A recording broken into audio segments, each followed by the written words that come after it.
اعوذ باللہ من الشیطان الرجیم، بسم اللہ الرحمن الرحیم۔ ہمارے آج کے لیکچر کا عنوان ہے اردو کے آغاز کے نظریے۔ آج ہم اس لیکچر میں اردو کے تین اہم اردو کی پیدائش کے حوالے سے، اردو کے آغاز کے حوالے سے جو تین اہم نظریے ہیں اس پہ بات کریں گے، جس میں پہلا نظریہ اردو کے وادی سندھ میں پیدا ہونے کا نظریہ ہے، دوسرا ہے اردو کے پنجاب میں پیدا ہونے کا نظریہ، اور تیسرا ہے اردو کے دکن میں پیدا ہونے کا نظریہ۔ آج اس لیکچر میں ہم ان تین نظریوں پہ بات کریں گے کہ یہ نظریے کس نے پیش کیے۔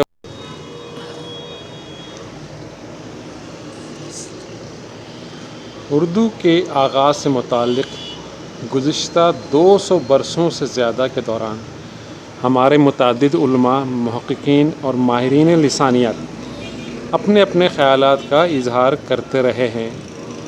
بعض عالموں نے محض قیاس آرائی سے کام لیا ہے، لیکن ایسے محققین اور ماہرین لسانیات بھی گزرے ہیں جنہوں نے جدید تحقیقی اور لسانیاتی نقطۂ نظر سے اس مسئلے پر غور کیا ہے اور یہ بات پائے ثبوت کو پہنچا دی کہ اردو کب، کہاں اور کیسے پیدا ہوئی۔ اردو کے آغاز و ارتقاء سے متعلق بحث کا سلسلہ میر امن سے شروع ہوتا ہے، جنہوں نے فورٹ ولیم کالج کی ملازمت کے دوران 19ویں صدی کی ابتدا میں باغ و بہار یعنی 1803 عیسوی میں لکھی اور اس کے دیباچے میں اردو کے آغاز کے بارے میں اپنے خیالات کا اظہار کیا۔ اس کے بعد مولانا محمد حسین آزاد نے آب حیات 1880 عیسوی میں لکھ کر اردو کے آغاز کے بارے میں اپنا ایک الگ نظریہ پیش کیا۔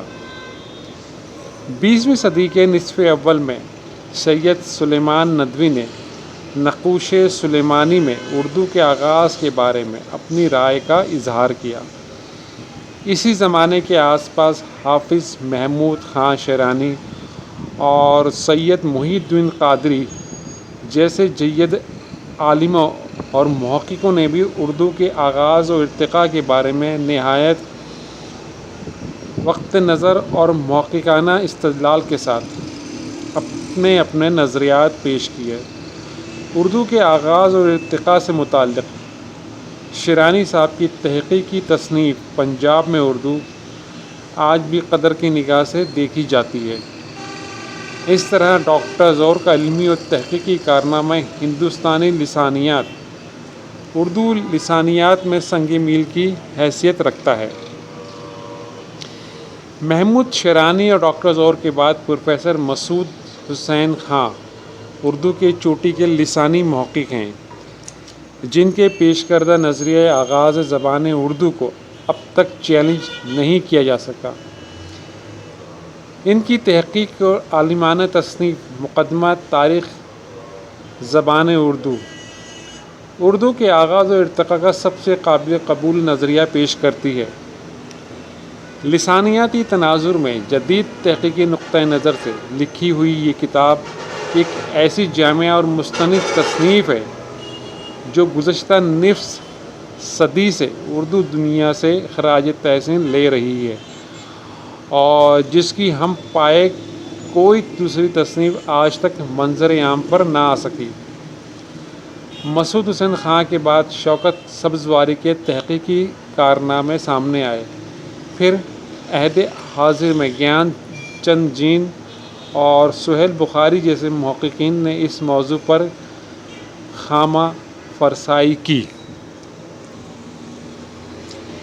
ادھر انگریزی زبان میں ٹی گراہم بیلی، جارج ابراہم گریسن اور سنیتی کمار چٹرجی نے بھی اردو کے آغاز و ارتقاء کے بارے میں اپنے اپنے نظریات پیش کیے۔ اس موضوع پر امرت رائے نے بھی قلم اٹھایا ہے، لیکن انہوں نے جانبداری سے اور تعصب سے کام لیا ہے، نیز اردو کے آغاز اور اس کے تاریخی ارتقاء کو صحیح لسانی تناظر میں پیش نہیں کیا۔ ان کا سارا زور اردو پر ہندی کے تقدم زمانی کو ثابت کرنے میں صرف ہوا ہے۔ جبکہ حقیقت یہ ہے کہ اردو کو ہندی پر تاریخی فوقیت اور زمانی تقدم حاصل رہا ہے۔ اس کے علاوہ اردو ہندی کے لسانی مسائل پر ان کے سوچنے کا انداز تحقیق سے زیادہ متعصبانہ اور فرقہ وارانہ ہے، لہٰذا ان کے نظریات سے یہاں صرف نظر کیا جانا چاہیے۔ اردو کے آغاز اور ارتقاء کا سلسلہ عام طور پر ہندوستان میں مسلمانوں کی آمد اور ان کی یہاں سکونت پذیری سے جوڑا جاتا ہے، جو بڑی حد تک صحیح ہے۔ مسلمانوں نے جب 1193 میں دہلی کو فتح کیا اور اسے اپنا مستقر بنایا تو یہاں رونما ہونے والی سیاسی، سماجی اور تہذیبی تبدیلیوں کے اثرات یہاں کی بولیوں پر بھی پڑے اور ان میں تیزی سے تبدیلیاں پیدا ہونے لگیں۔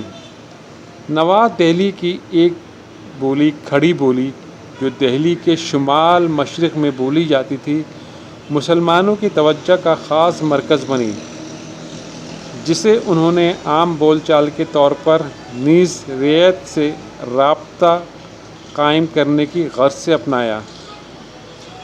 رفتہ رفتہ اس میں عربی، فارسی اور ترکی عناصر داخل ہونے لگے۔ اس لسانی امتزاج و اشتراک سے زبان کی ایک نئی شکل معرض وجود میں آئی، جسے مسلمانوں نے ہندی اور ہندوی کا نام دیا۔ اس کا ادبی استعمال بھی سب سے پہلے مسلمانوں نے ہی کیا ہے۔ یہاں زبان ریختہ کے نام سے بھی موسوم ہوئی اور دہلوی بھی کہلائی۔ یہ کوئی اور زبان نہ تھی بلکہ ہماری زمانہ حال کی اردو کی قدیم شکل تھی۔ ماہرین لسانیات کا اس بات پر اتفاق ہے کہ اردو خالص ہند آرائی زبان ہے اور خاص ہندوستان کی پیداوار ہے، نیز اس کی بنیاد یہیں کی بولیوں بالخصوص کھڑی بولی پر قائم ہے۔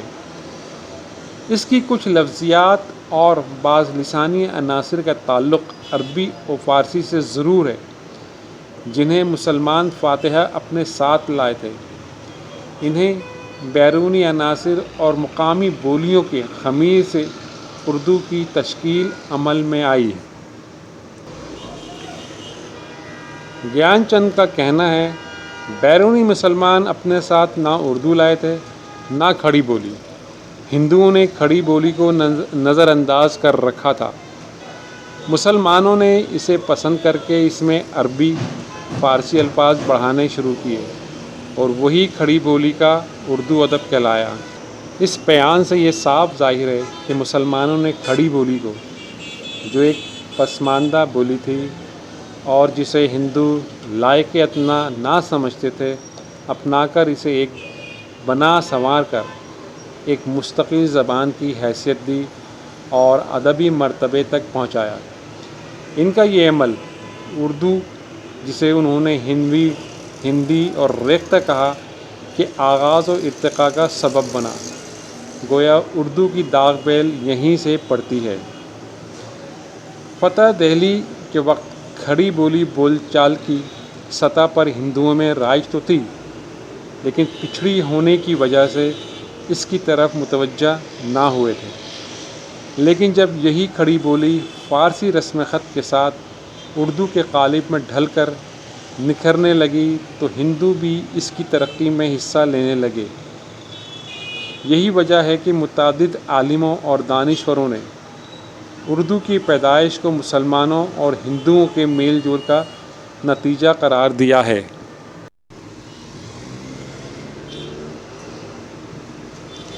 کھڑی بولی کے اسی روپ کو شمالی ہندوستان بالخصوص دہلی میں وارد ہونے والے مسلمانوں نے اپنایا، اسے فارسی رسم خط کا جامہ پہنایا اور ہندی اور ہندوی کہہ کر پکارا۔ بالآخر اس کا نام زبان اردو معلیٰ پڑا، پھر اسے صرف اردو کے نام سے موسوم کیا جانے لگا۔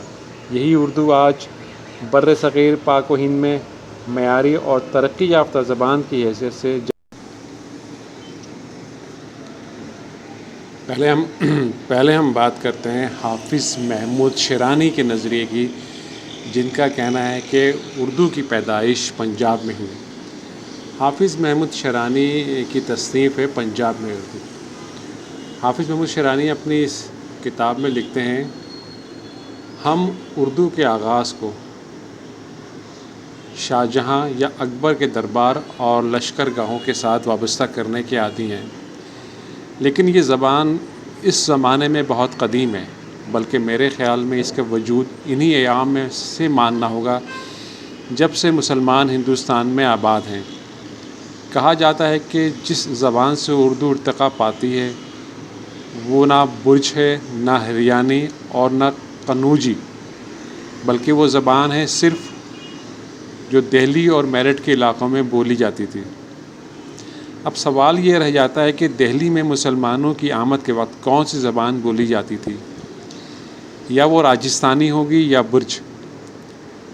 اس میں شک نہیں کہ آج دہلی، میرٹھ، مظفر نگر، سہارنپور یا دوسرے الفاظ میں یوں کہنا چاہیے کہ دوآبہ میں اردو بولی جاتی ہے، لیکن اب سے 3 صدی پیشتر اس علاقے کی یہ زبان نہ تھی، بلکہ یہاں برج کا طوطی بول رہا تھا۔ اردو نے ان علاقوں سے رفتہ رفتہ برج کو خارج کر دیا۔ اردو دہلی کی قدیم زبان نہیں ہے، بلکہ وہ مسلمانوں کے ساتھ دہلی میں جاتی ہے، اور چونکہ مسلمان پنجاب سے ہجرت کر کے جاتے ہیں، اس لیے ضروری ہے کہ وہ پنجاب سے کوئی زبان اپنے ساتھ لے کر گئے ہوں۔ دہلی میں یہ زبان برج اور دوسری زبانوں کے دن رات کے باہمی تعلقات کی بنا پر وقتاً فوقتاً ترمیم قبول کرتی ہے اور رفتہ رفتہ اردو کی شکل میں تبدیل ہو جاتی ہے۔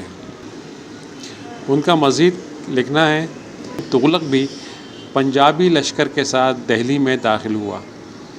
اس لشکر نے وہاں آباد ہو کر دہلوی زبان پر بہت اثر ڈالا ہوگا۔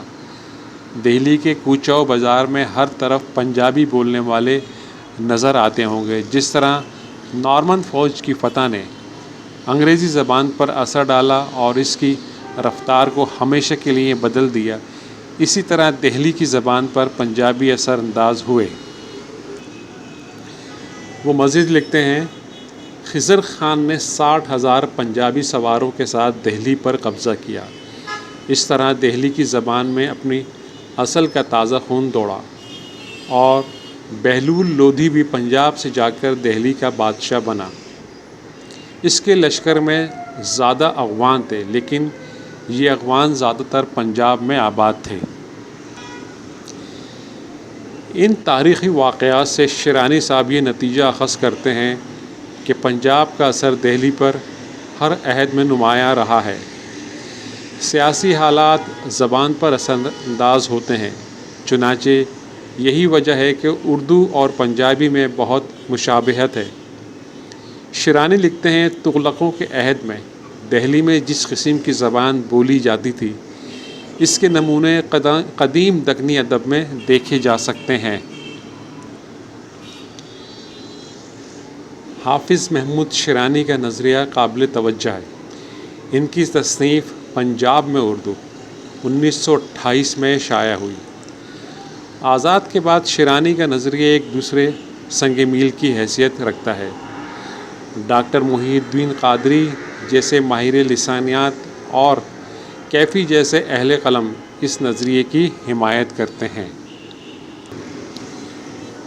اردو کے سندھ میں پیدا ہونے کے حوالے سے سید سلیمان ندوی اپنی کتاب نقوش سلیمانی میں لکھتے ہیں کہ سندھ اور گجرات کا علاقہ اسلامی عہد سے پہلے بھی ہمیشہ ایرانیوں اور عربوں کے جہازوں کی گزرگاہ رہا، چنانچہ ان کی زبانوں کے اثرات بھی خاموشی کے ساتھ پھیلتے رہتے تھے۔ خصوصاً سندھ وہ صوبہ تھا جو اکثر ایران کی سلطنت کا جز بنتا اور خلیج فارس کے تمدن سے متاثر ہوتا رہا۔ فتح سندھ کے بعد ہندوؤں اور مسلمانوں کا میل جول بھی سب سے پہلے ملتان سے لے کر ٹھٹہ تک سندھ میں ہوا، اس لیے اردو وہیں پیدا ہوئی۔ وہ لکھتے ہیں، مسلمان سب سے پہلے سندھ میں پہنچتے ہیں، اس لیے قرین قیاس یہ ہے کہ جس کو ہم آج اردو کہتے ہیں، اس کا حوالہ اس وادی سندھ میں تیار ہوا ہوگا۔ دکن میں اردو کی پیدائش کا نظریہ نصیر الدین ہاشمی نے پیش کیا۔ وہ لکھتے ہیں سندھ میں اردو کی ابتدا کا ذکر کرتے ہوئے لکھتے ہیں کہ سندھ کے فاتحین عرب تھے، جبکہ اردو میں فارسی کا حصہ زیادہ ہے، اس لیے اردو کی ابتدا سندھ سے نہیں ہوئی ہوگی۔ مزید لکھتے ہیں اب یہ امر خاص طور پر غور طلب ہے کہ جب مسلمانوں نے مدتوں دکن میں بود و باش کی اور حکومت قائم کی، تجارت کی، مذہب کی اشاعت کی، تعلیم دی، ان کا اٹھنا بیٹھنا یہاں کے ملکی اور دیسی باشندوں کے ساتھ تھا، ہر وقت کام کاج خرید و فروخت میں ان سے سابقہ رہتا، تو ظاہر ہے کہ ایک خاص زبان کا پیدا ہونا ضروری تھا جو دونوں غیر قوموں کے لیے تبادلہ خیالات کا ذریعہ ہوتی۔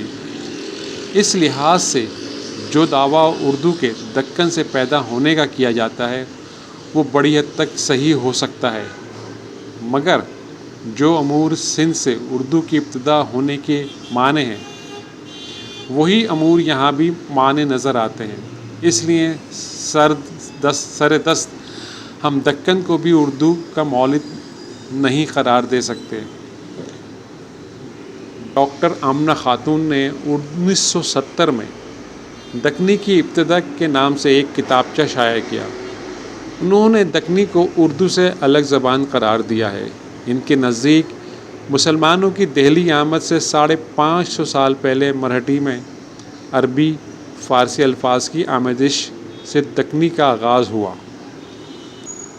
لہٰذا اردو کی پیدائش کے حوالے سے یہ 3 نظریات ہیں جس کو نہایت اہمیت دی جاتی ہے اور جو نہایت اہم ہے۔ پہلا، اردو کی پیدائش سندھ میں، دوسرا اردو کی پیدائش پنجاب میں، اور تیسرا اردو کی پیدائش دکن میں۔ اس پہ ہم نے مختصراً تینوں نظریوں پہ مختصراً بات کی ہے، اور آئندہ اگلے لیکچر میں جو مزید نظریات آئیں گے اس میں بھی ہم ان کا حوالہ دیتے ہوئے جائیں گے انشاءاللہ تعالیٰ۔ بہت شکریہ۔